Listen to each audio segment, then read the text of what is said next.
مگه خدا رو خوش میاد این همه گل و خاک رو بدیم دست مشتری بخوره؟ ما اینجا قشنگ زردچوبه رو میشوییم، خوش میکنیم، بعد یه زردچوبه کاملا بهداشتی و تر و تمیز بهتون تحویل میدیم. زردچوبه رو قشنگ براتون میشوریم، یه زردچوبه بهداشتی درجه 1. ما سلامتی مشتریای عزیزمون خیلی برامون مهمه.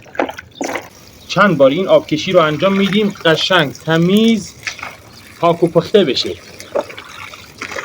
بعد از این که قشنگ زردچوبه‌مون رو شستیم 2 روز الی 3 روز جلوی آفتاب قشنگ خشکش میکنیم.